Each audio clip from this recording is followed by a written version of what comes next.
ဒီက test တွေတစ်ခုတည်းနဲ့ထည့်တဲ့ test ကို select လုပ်ပြီးရင် insert test ကိုယူရပါတော့အဲ့ဒီမှာကျွန်တော်ကbase selection လို့ယူလိုက်ရပါတော့ base selection okay နော်base selection ရွေးပြီးအနာခောက်လိုက်မယ် okay အဲ့တော့ဒီ base selection ကိုကျွန်တော်ကရိုးမဟုတ်ဘူးပေါ့နော်ရိုးမဟုတ်ဘူးသူ့ရဲ့အဝါထားခြင်းတယ်သူ့ရဲ့ summary ထားခြင်းတယ်အဲ့ဒါဆိုရင်ကျွန်တော်တို့ကဘယ်လိုလုပ်လို့ရအောင်ဒီမှာ indent လေးရှိတယ်ဟုတ်တယ်နော်အဲ့ဒီ indent လေးကိုကျွန်တော်တို့ဒီမှာရွေးလိုက်လို့ရတယ်အဲ့ဒါဆိုဒီမှာ base selection ဒီသူတို့နှစ်ခုရဲ့ indent အဝါဖြစ်သွားပြီပေါ့နော်အဲ့လိုပဲ development အထက်မှာကျွန်တော်ကဒီမှာ insert လုပ်လိုက်မယ်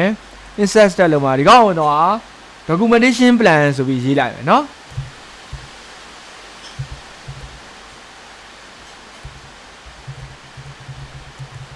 โอเค documentation plan ရေးပြီးတော့သူ့ကိုကျွန်တော်ဒီမှာ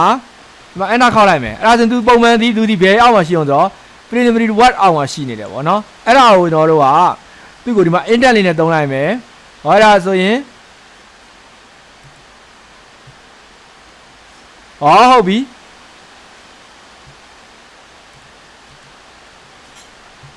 အဲ့တော့ဒီရောက်မှထည့်ရင်ဒီပါဖြစ်ပါဘောနော်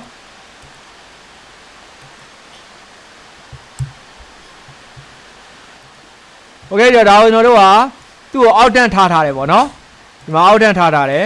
အဲ့မှာထပ်ထားလို့မရတော့ဘူးပေါ့နော်ထပ်ထားလို့မရသူကအမြင့်ဆုံး level ဖြစ်နေတာအဲ့ဒီကောင်ကတော့နောက်တစ်ဆင့်နောက်ဆုတ်လိုက်မယ်ဒီကအဲ့ဒါဆိုဒီမှာ documentation ရနေတာအဲ့လိုပဲ base selection ကို documentation plan အောင်မှာထားလိုက်မယ်အဲ့ဒါဆိုဒီ documentation အဲ့တော့ဒီဟာတွေက summary တွေကဘယ်လိုလုပ်လို့ရလဲဆိုတော့ခောက်ထားလို့ရတယ်ဥမာများလေးရှိတယ်သူကstatic ပုံလေးတစ်ချက်ထည့်လိုက်ဟောဒါဒီမှာ documentation ကို